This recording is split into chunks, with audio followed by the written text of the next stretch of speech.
After dating for 5 years, my fiancé told me he wasn't sure about marrying me. Then he joked in front of his friends, "If you were prettier, I'd marry you this morning." His mom called me in tears. Ryan and I had been together for just over 5 years, engaged for the last 8 months. We met through mutual friends at a housewarming party, two people hitting it off over a shared hatred of IPAs and love for 90s cartoons. Our relationship progressed at a comfortable pace, dating for a year, moving in together after 2, adopting our cat Beans at 3, and getting engaged last summer. The proposal wasn't extravagant, just a Saturday morning hike to our favorite lookout point where he nervously fumbled the ring box out of his pocket. I said yes immediately. We set the date for this October and had been slowly planning everything. Well, mostly me planning while he nodded along. About 3 months ago, Ryan started making odd comments when we discussed wedding plans. Nothing outright negative, just hesitant. When I showed him potential venues, he'd say things like, "That's a lot of money for just one day," or, "Do we really need to invite all those people?" I brushed it off as typical guy behavior or budget concerns. Then came the delayed responses to my texts about wedding stuff. I'd send him options for caterers, and he'd reply hours later with just, "Looks fine," or, "Whatever you want." When I asked if everything was okay, he'd say he was just busy at work. His construction company had taken on some big projects. It made sense. Last month, he started going out more with his work friend Ethan. They'd grab beers after work or watch games at Ethan's place. Again, nothing unusual, just more frequent than before. When he'd come home, he seemed distant, checking his phone more often and being less affectionate. I tried talking to my best friend Jessica about it. She suggested pre-wedding jitters and recommended we have a date night to reconnect. So last Friday, I made reservations at this new Italian place downtown, put on a nice dress, not too fancy, just something I hadn't worn in a while, and even bought Ryan's favorite beer to have waiting in the fridge. The date night was a disaster. He seemed distracted throughout dinner, barely engaging in conversation. When I brought up finalizing our honeymoon plans, he dropped the bomb. He wasn't sure if he was ready for all this, not just the honeymoon, but the wedding, marriage, everything. I was stunned. 5 years together, 8 months engaged, and now he wasn't sure. When I pressed him, he mentioned conversations with Ethan about how marriage changes things and referenced Ethan's brother's messy divorce. The discussion quickly escalated, with me trying not to cause a scene in the restaurant while feeling like my world was collapsing. We barely touched our entrees. The ride home was silent, thick with tension. At our apartment, he deflected further conversation, saying he needed time to think before sleeping on the couch. The next morning was painfully awkward. We moved around each other like strangers sharing an Airbnb. He mentioned meeting Ethan and some work friends for lunch to watch the game at the Rusty Nail, the sports bar downtown. I was too emotionally drained to argue. A few hours later, Jessica called and convinced me to get out of the apartment. We went for coffee, and I unloaded everything. Jessica listened patiently, suggesting that maybe Ryan was just experiencing normal pre-wedding anxiety. After coffee, we wandered around Target aimlessly, my usual stress relief activity. I bought some unnecessary throw pillows and new shampoo because retail therapy is still therapy, right? By early evening, I felt calmer and decided to head home. I was pulling into our apartment complex when I got a text from Noah, one of Ryan's co-workers I'd met at the company Christmas party. The message asked if I was okay, mentioning that things got weird at the Rusty Nail. I called Noah instead of texting back. He sounded uncomfortable, initially reluctant to share details. With some pressing, he finally revealed what happened. The guys had been giving Ryan a hard time about wedding planning, and when Ethan asked if he was ready to be with one woman forever, Ryan expressed doubts about the wedding timing. When Ethan asked what was holding him back, Ryan, who was apparently drunk, said something like, "If you were prettier, I'd be more excited about marrying you," then laughed it off like it was a joke. Noah told me he and some other guys called Ryan out for the comment, but Ryan just got defensive and said they couldn't take a joke. I sat in my car crying for 20 minutes after that call. The man I loved for 5 years, who I thought loved me, had publicly joked about my appearance being the reason he was hesitant to marry me. When I finally went inside, Ryan was passed out on the couch, still in his clothes from earlier. The apartment smelled like stale beer. I took Beans into the bedroom with me and locked the door. Sunday morning, I woke up to the smell of coffee and bacon, Ryan's standard apology breakfast. He looked hungover and sheepish, clearly hoping food would smooth things over. When I confronted him about what Noah had told me, his face fell. He immediately tried to downplay it, claiming he was drunk and being stupid. According to him, the guys were ragging on him about being tied down, and he'd said something dumb to shut them up. His defense of guys being guys only made things worse. We argued about how he could humiliate me in front of his friends, with him insisting that wasn't his intention. He tried to explain that he was stressed about wedding costs and pressure, but I couldn't get past the fact that he'd used my appearance as the punchline to a cruel joke. I couldn't stay in the apartment with him. I grabbed my purse and headed for Michael's place. My brother has always been my safe harbor during rough times. When I told him what happened, he was furious, ready to confront Ryan directly. I managed to calm him down, explaining that I just needed space and a place to stay while figuring things out. Throughout Sunday, Ryan kept texting apologies and pleas to come home and talk. I responded only once, saying I needed time. I called in sick to work on Monday, unable to face answering phones at the dental office while pretending everything was fine. Around 9 a.m. Monday morning, I got a call from Linda, Ryan's mom. We've always gotten along well. She's been more supportive of our relationship than my own mother, who lives in Florida with husband number 3.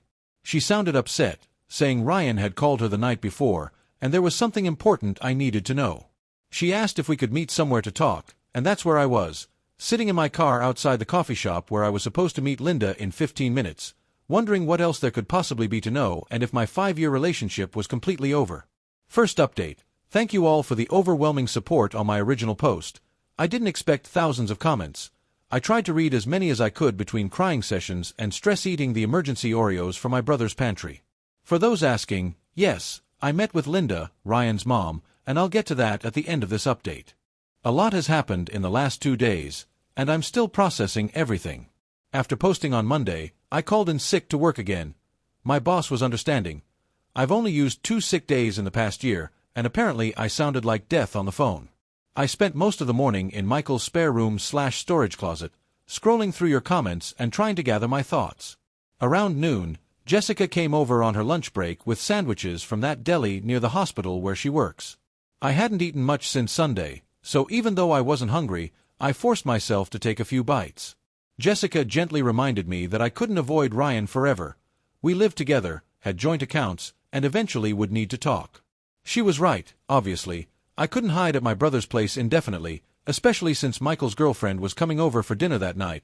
The last thing I wanted was to be the sad third wheel at their Taco Tuesday. After Jessica left, I took a shower, borrowed one of Michael's hoodies. Don't judge, it was comforting, and drove back to my apartment. The whole way there, I rehearsed what I wanted to say. I wasn't going to yell, I wasn't going to cry, I was going to be calm and mature and get answers. When I pulled into our parking spot, I noticed Ryan's truck was there. He should have been at work. My stomach knotted as I walked up the stairs to our second-floor unit. I unlocked the door to find him on the couch in sweats, looking like he hadn't slept, surrounded by wedding planning binders that I'd put together over the last 8 months. Beans was curled up next to him, the little traitor. He seemed surprised and relieved to see me. When I asked why he wasn't at work, he mentioned taking personal time.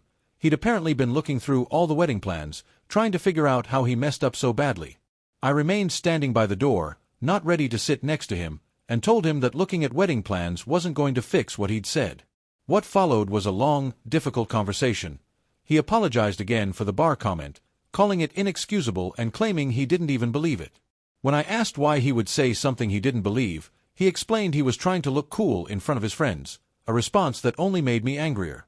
I brought up his comments at dinner before the bar incident, reminding him that he'd expressed doubts about our wedding even when sober.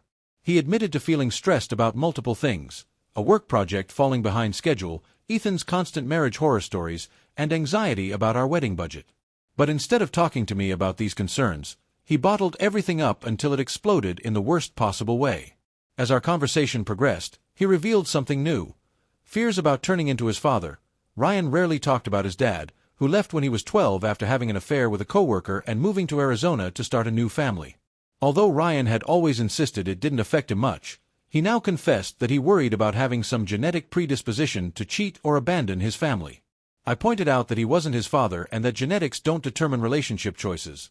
His response was telling. He wondered if he could really promise forever when forever seemed so impossible based on what he'd witnessed growing up. When I asked if he'd discussed these fears with anyone else, he hesitated before admitting he'd been talking to Noah sometimes. Apparently, they'd gotten closer since Noah joined the company, and Noah had gone through some relationship stuff too. I connected this to why Noah had called me about the bar incident. He already knew about Ryan's doubts. The conversation took another difficult turn when I asked exactly what Ryan had been feeling. His answer was painfully honest. Scared, overwhelmed, and uncertain about marriage, despite loving me. He explained that he kept thinking about how his parents seemed happy until suddenly they weren't, and he feared creating the same situation with us. I asked why he hadn't shared these feelings sooner. He claimed he was afraid I'd think he didn't love me enough. The irony wasn't lost on me. By hiding his fears, he'd created exactly the situation he was trying to avoid. When I questioned whether his joke about my appearance came from a real place of unattraction, he insisted he'd always found me attractive, referencing our first meeting at the housewarming party, mentioning specific details about my green sweater and his terrible beer pong skills. According to him, the comment came from insecurity and a misguided attempt to seem in control in front of his friends rather than appearing trapped. As we continued talking, I asked a crucial question. Were his doubts about marriage in general or about marrying me specifically? His hesitation before answering told me everything. He finally admitted that while his fears were primarily about marriage and commitment, part of him wondered if we were right for each other long-term. This hurt more than the appearance comment. 5 years together, and he was still wondering if we were right for each other. When I pressed for specifics, he mentioned how we'd both changed since our early 20s. My increased need for planning versus my former spontaneity, his abandoned dreams of starting his own business. Although I pointed out that growth and change are normal in relationships, he questioned whether we'd grown together or apart. By this point, I felt emotionally drained. I told him I needed time away to process everything. His public humiliation, his hidden doubts, and now his uncertainty about our compatibility. He pleaded for us to work through it together, offering to try therapy or couples counseling, but I remained firm about needing space. As I was about to pack more clothes, he mentioned my phone had been buzzing. I checked and saw 3 missed calls from Linda. With everything happening, I'd completely forgotten our planned coffee meeting. When I mentioned this to Ryan, his expression changed to confusion, then concern. He asked what his mom wanted to talk about, and I explained she'd called crying the previous morning, saying she needed to discuss something important after his Sunday night call to her. His reaction was telling. The color drained from his face, and he wouldn't meet my eyes. When I asked what he told her, he vaguely mentioned their fight and his doubts, but his evasiveness made me suspicious. When pressed further, he said it wasn't his place to explain and suggested I should hear whatever it was from his mom directly. I stepped away to call Linda back. She answered immediately, concerned when I hadn't shown up for our meeting. I explained I was at the apartment talking with Ryan. She mentioned having something important to tell me and suggested meeting right away. Her voice sounded strange when I mentioned being with Ryan, further increasing my suspicion that there was something significant I didn't know. After arranging to meet Linda in 30 minutes, I confronted Ryan again, asking what his mother knew that I didn't. He finally looked up, his expression a mix of guilt and resignation. He said there was something he should have told me himself and suggested I talk to his mom, offering to be gone when I returned if that's what I wanted. I quickly packed enough clothes for a week, along with toiletries and my laptop. At the door, Ryan said he loved me, but I responded that sometimes love isn't enough. On my way to meet Linda, Sarah, Ryan's sister, called. She was clearly concerned, asking what was happening between Ryan and me. She mentioned hearing from Ethan about the bar incident and noted that Ryan wasn't answering her texts, while their mom seemed upset. When I explained I was heading to meet Linda, Sarah seemed surprised and asked if the meeting was about Olivia. The name hit me like a truck. What about Olivia? I asked. Sarah's shocked reaction and quick backpedaling told me she'd accidentally revealed something important. She apologized and urged me to hear Linda out, refusing to explain further despite my pressing. As I pulled into the coffee shop parking lot, I spotted Linda already waiting at a table by the window. Her eyes were red-rimmed and puffy.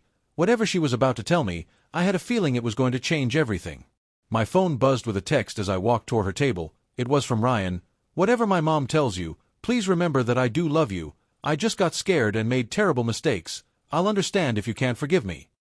I put my phone away, took a deep breath, and sat down across from Linda.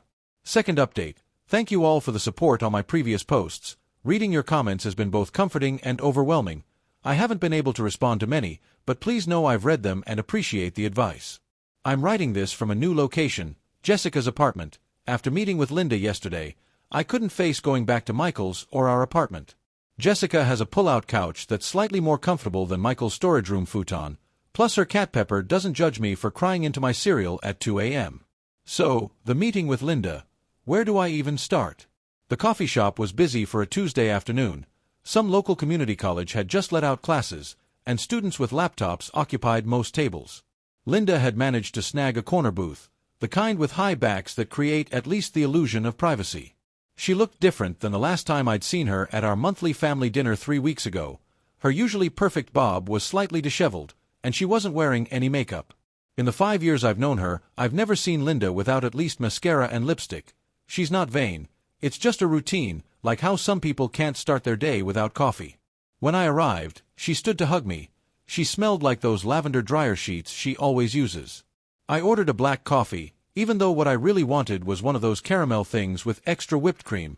Somehow, it felt wrong to order something frivolous for this conversation. After some awkward small talk, Linda got to the point. Ryan had called her Sunday night in a complete emotional meltdown. While she acknowledged his fears about commitment and turning into his father were real, there was something much more immediate causing his behavior. Olivia. I nearly choked on my coffee. Olivia, the new project coordinator at Ryan's company, the woman he'd mentioned a few times in passing. As Linda explained, while nervously shredding a napkin into tiny pieces, Ryan had developed feelings for Olivia over the past few months. Nothing physical had happened, at least according to what Ryan told his mother, but there was an emotional connection that had him questioning everything about our relationship.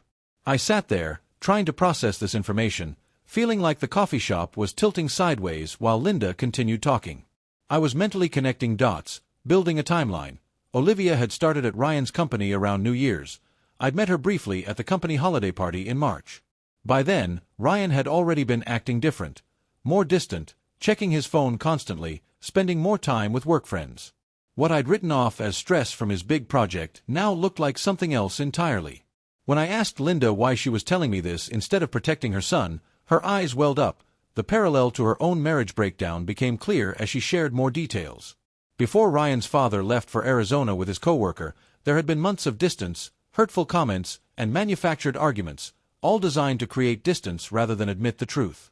She didn't want to see history repeat itself with me, left in the dark while Ryan took the coward's way out. The comment at the bar suddenly made more sense, not just drunken stupidity but a subconscious attempt to sabotage our relationship so he wouldn't have to make the hard choice himself. We talked for over an hour. Linda shared more about her own experience, how she'd tried to save her marriage even after learning about the affair, how she'd blamed herself for not being enough. Before we parted ways in the parking lot, she said something that's been echoing in my head ever since. The hardest lesson I learned was that you can't make someone choose you. They either do or they don't, and anything in between is just delaying the inevitable. I sat in my car for a long time afterward, staring at my phone. There were 3 new texts from Ryan, all variations of "I'm sorry" and "I love you," but not a single mention of Olivia, still hiding the full truth. Instead of responding to him, I called Jessica and asked if I could crash at her place. She didn't hesitate or ask questions, just said she was already making up the pull-out couch and offered to pick up dinner on her way home. That's the kind of friend everyone deserves during a crisis. I finally texted Ryan back, "I know about Olivia. Don't contact me again until you're ready to tell me the complete truth. I'll be collecting more of my things tomorrow while you're at work." Then I blocked his number, not permanently, just for the night. I needed space to think without his explanations or justifications. On the drive to Jessica's, Sarah called. The conversation confirmed what Linda had told me and added another layer. She had overheard Ryan and Ethan discussing the situation last Thursday. She'd confronted her brother and made him promise to be honest with me after the weekend. Clearly, he'd failed to follow through on that promise. What surprised me most was Sarah's unwavering support.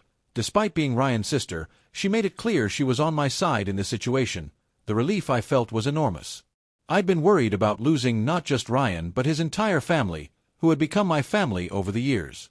Jessica's apartment was exactly what I needed that night, a neutral space where I could just exist without explaining myself. We ate food on her living room floor. Her coffee table was covered with papers from her online class. While watching a baking competition neither of us really followed, the mundane normality of it was like a life preserver in the middle of my emotional storm. After Jessica went to bed, I stayed up scrolling through photos on my phone. 5 years of memories with Ryan. Vacations, holidays, random selfies on ordinary days. Our engagement photos showed us grinning like we'd won the lottery. I was making mental plans for the next day, going to the apartment while Ryan was at work, packing more things, maybe talking to the landlord about breaking our lease. When my phone buzzed with a text from an unknown number, "Emma, this is Olivia. I know you blocked Ryan. Can we meet tomorrow? There's more to the story that you should know. Just the 2 of us." I stared at the message for a long time, my heart pounding. What more could there possibly be, and why would this woman want to tell me directly? After what felt like an hour but was probably only minutes, I typed a response, where and when. Third update. First, thank you all for the overwhelming support on my previous posts. I've been reading your comments during sleepless nights, and they've helped more than you know. For those asking how I'm doing, I'm surviving. Some moments are easier than others. The meeting with Olivia happened, and it went nothing like I expected. We met at this little breakfast place near the park, neutral territory, I guess. When I arrived, she was already there, nervously scrolling through her phone. She looked different than I remembered from the company party, less polished, more human somehow. Her hair was pulled back in a messy bun, and she wore minimal makeup. What surprised me immediately was how uncomfortable she seemed. If she'd been having some secret emotional affair with my fiancé, shouldn't she have been more confident? Instead, she kept fidgeting with her coffee cup, avoiding eye contact. The conversation revealed two major bombshells. First, Olivia had no idea Ryan had developed feelings for her until Ethan mentioned it casually last week. According to her, she and Ryan had worked closely on a project, occasionally texting about work after hours, but nothing that crossed any lines from her perspective. She'd never flirted with him or encouraged anything beyond a work friendship. She showed me their text history. Mostly work stuff, occasional memes, nothing romantic or inappropriate. She even had a boyfriend of 3 years who sometimes joined their group for happy hours. The second revelation was about Ethan. Apparently, he'd been deliberately stirring things up. Olivia had overheard him at work encouraging Ryan to explore his options before settling down, specifically mentioning her as someone who gets Ryan better than I do. She explained that Ethan had been telling everyone at work that Ryan was having cold feet about the wedding, making jokes about him being trapped and missing out on his freedom. By the end of our meeting, I felt strangely calm. Olivia wasn't the villain I'd imagined. She was just a bystander caught in manipulation and Ryan's weakness.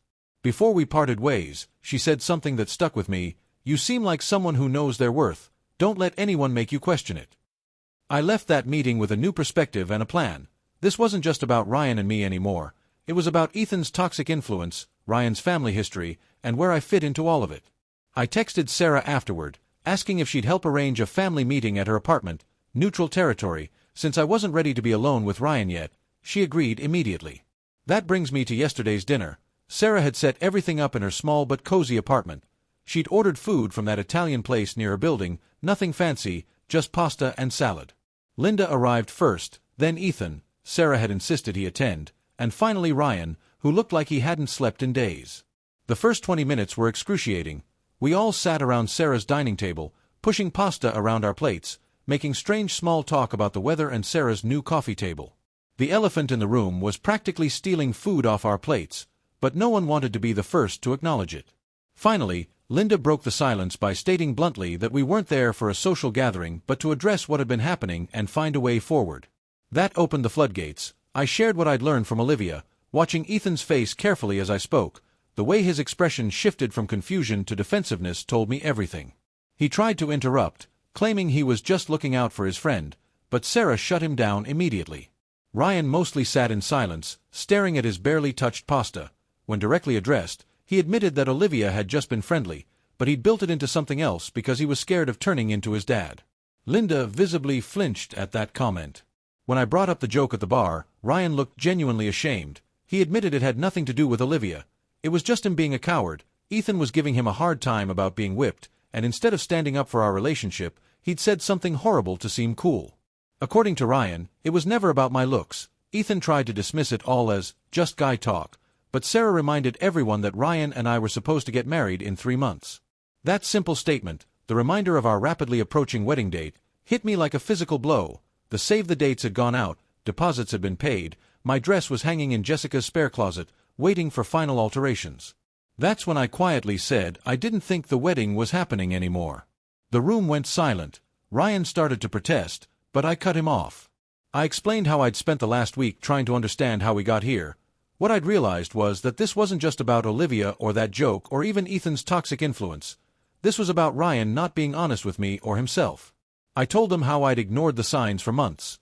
His disinterest in wedding planning, his increased time with Ethan, his emotional distance. I'd made excuses because it was easier than confronting the truth. But I deserved someone who was certain about me, someone who didn't need a family intervention to figure out their feelings. Ethan made a snarky comment about me being dramatic, which earned him simultaneous, "shut up," responses from both Linda and Sarah.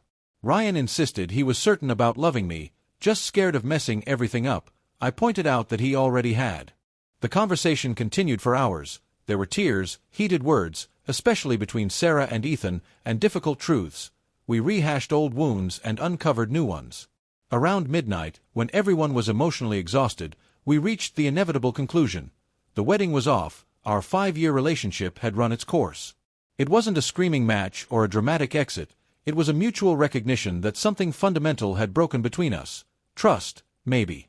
It could be rebuilt eventually, but not in time for an October wedding, not with Olivia still working at Ryan's company, not with the echo of that joke still hanging between us. Sarah drove me back to Jessica's place afterward, assuring me this didn't change my relationship with her or Linda. According to her, I was still family to them, regardless of what happened with Ryan. When I got back to Jessica's apartment, I sat on the pull-out couch in the dark, letting the reality wash over me. 5 years gone, wedding cancelled, future unknown. I didn't cry right away. Instead, I made a list in the Notes app on my phone. Call venue to cancel, deposit probably gone, return ring, contact guests, move out of apartment, change relationship status on social media, ugh. It was past 2 a.m. when Jessica shuffled out from her bedroom. She'd heard me come in and wanted to check if I was okay. When I told her the wedding was off, she simply sat beside me on the pullout and put her arm around my shoulders. We sat like that until sunrise, not saying much, just existing in the strangeness of my new reality. This morning, I woke up to a text from Ryan, asking if we could meet to discuss practical matters. The apartment lease, separating our finances, what to do with the furniture we bought together. So adult, so final. I also had a message from Michael, asking when he should come over to help pack my things. My brother, always practical, and one from my mom, who'd somehow heard through the grapevine, probably from one of my cousins who follows Sarah on Instagram, and wanted to know if she should cancel her flight for the wedding. The ring feels heavy on my finger now. I've been twisting it absently, a nervous habit I didn't realize I had. It's a simple design, a round diamond in a white gold setting, nothing flashy or elaborate. Ryan had chosen it because it was classic, like our relationship. The irony isn't lost on me. I called the venue this morning. The coordinator was sympathetic but firm. The deposit is non-refundable this close to the date. $8,000 down the drain, money we'd saved for over a year, cutting back on vacations and new clothes and dinners out. The practical side of me winces at the waist. The emotional side doesn't care about money right now. Sarah texted that she'd found a photographer who might be willing to transfer our deposit to another event in the future. Linda offered to help contact family members about the cancellation to spare me the awkward conversations. Small kindnesses in the aftermath. Ethan, unsurprisingly, sent a non-apology text about how these things happen for a reason and how I'd find someone better suited eventually. I deleted it without responding. Olivia sent a short message expressing her regret about the situation and assuring me again that nothing happened between them. I believe her, strangely enough. She seems like collateral damage in this mess, a convenient projection for Ryan's fears and Ethan's manipulation. The hardest part is the mundane reminders. The wedding planning binder still sitting in my tote bag, the shared Spotify playlist we've been building for the reception, the honeymoon research folder on my laptop, little pieces of a future that no longer exists. Jessica suggested I take a mental health day from work, but I decided to go in. Sitting at home scrolling through Reddit and overthinking everything seemed worse than the distraction of answering phones and filing insurance claims. My coworkers have been mercifully normal. Either they don't know yet, or they're politely pretending not to notice my puffy eyes and absent engagement ring. I'm meeting Ryan tomorrow at a coffee shop to exchange keys and discuss the apartment. He's agreed to move out since my name is on the lease, and he can stay with his cousin temporarily. Another practical conversation in the business of dismantling a relationship. Part of me still can't believe this is happening. Last month, we were debating reception songs and testing cake flavors. Now we're dividing up kitchen appliances and deciding who keeps the PlayStation. I keep thinking about something Linda said at the dinner. Endings are rarely clean or perfect. Most of the time, they're messy and sad and complicated. She would know. She rebuilt her life after Ryan's father left, raised 2 kids alone, found happiness again eventually. Looking at her now, you'd never guess she went through something so painful. Maybe there's hope in that. For now, I'm taking it one day at a time. Tomorrow, I'll handle the apartment and finances. Next week, I'll start looking for my own place. The future beyond that is blurry, but it exists. Sarah just texted to ask if I want to meet for coffee this weekend. She mentioned that her family friend Kenneth, an older gentleman who's known their family forever, offered his vacation cabin if I need a getaway to clear my head. The support from Ryan's family is unexpected but deeply appreciated. I haven't decided if I'll take Kenneth up on his offer. Part of me wants to escape somewhere quiet to process everything. Another part knows I need my support system right now. Jessica with her practical compassion, Michael with his protective big brother energy, even Linda and Sarah with their complicated loyalty. What I do know is that I won't be checking my wedding countdown app anymore, won't be pinning reception decor ideas or practicing a new signature with Ryan's last name. That future is gone, and while I don't know what comes next, I'm starting to believe there will be something. Last update. It feels strange to be writing this final update from my new apartment. It's been 3 months since the family dinner that ended my engagement, 3 months of piecing my life back together in ways I never expected. Some of you have sent messages asking for an update, so here it is, the good, the bad, and the unexpected. First, the practical stuff. Ryan moved out of our shared apartment within a week of our breakup. Michael and Jessica helped me pack up his things while he was at work, leaving them neatly labeled in the living room for him to collect. It was surreal, separating 5 years of shared existence into his and mine. The coffee maker he'd gotten for his birthday, the throw blanket I'd bought on our weekend trip to that little mountain town, the framed photos we'd hung on every wall. The apartment felt hollow afterward, like a stage set rather than a home. I lasted 2 more weeks there before the lease manager agreed to let me break the contract with an extra month's payment. It was worth the money to escape the ghost of our relationship that lingered in every room. Finding a new place was harder than expected. The rental market is brutal right now, and my budget as a single person is considerably tighter. I ended up in a smaller 1-bedroom across town, further from work but with a tiny balcony where I've started growing herbs in dollar store pots. The basil keeps dying, but the mint is thriving against all odds. I choose to see that as symbolic. Financially, it's been an adjustment. Our shared expenses were suddenly all on me. Car insurance, streaming services, even groceries seem more expensive when you're cooking for one. I've become that person who uses coupons and buys store brands, tracks expenses in a spreadsheet, and thinks twice before ordering takeout. Growing up stuff I never thought I'd have to learn at 29.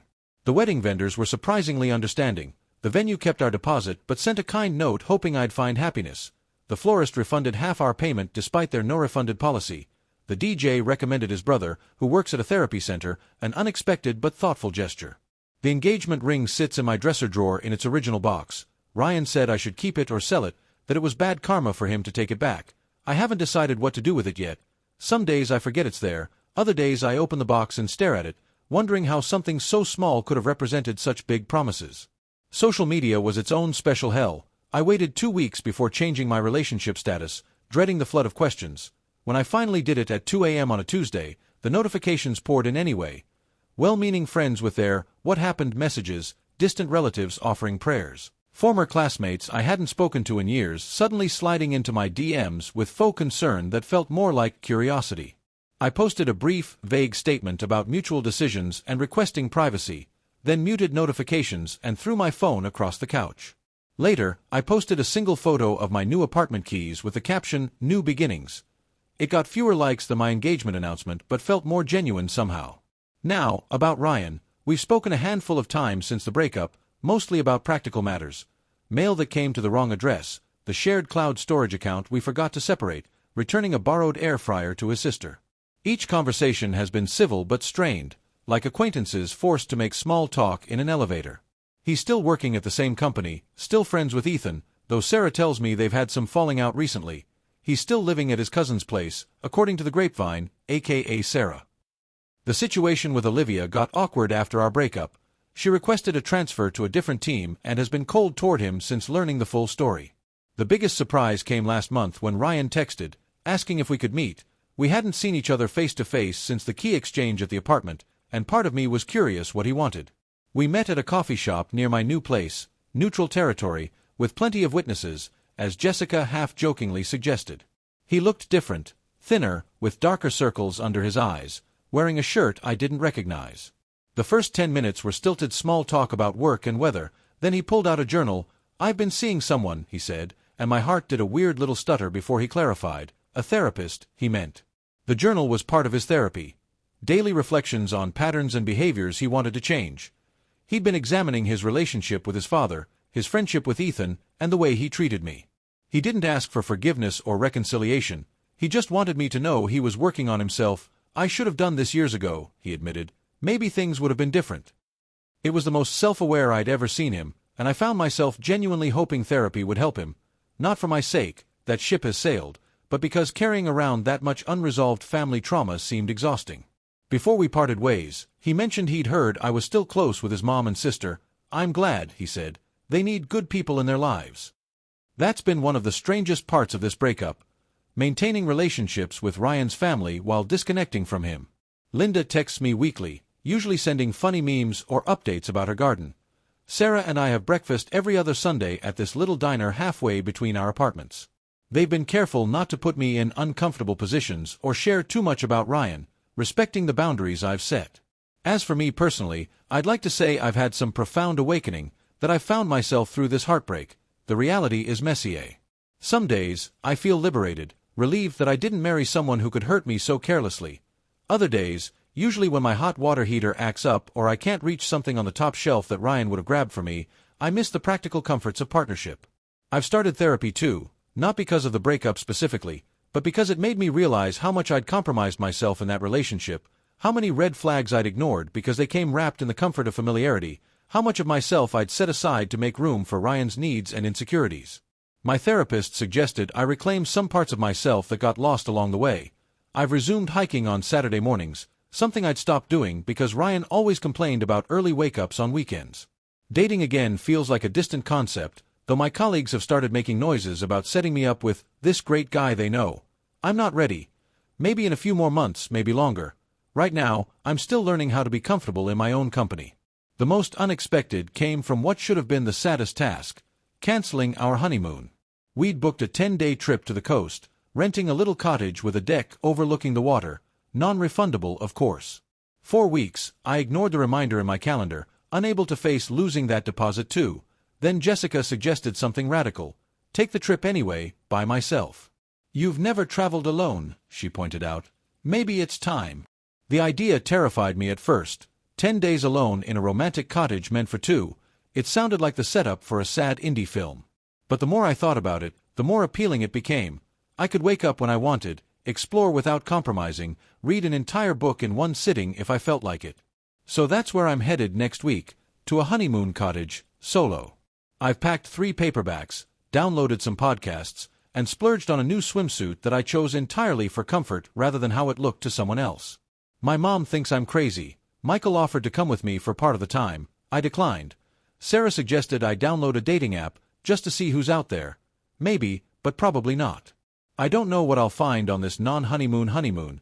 Maybe clarity, maybe more questions, definitely some sunburn, knowing my luck with sunscreen. The other day, I was grocery shopping when our song came on over the store speakers. 3 months ago, it would have sent me hiding in the frozen food section, fighting back tears. This time, I just felt a slight twinge, like pressing on a bruise that's mostly healed. Progress, not perfection.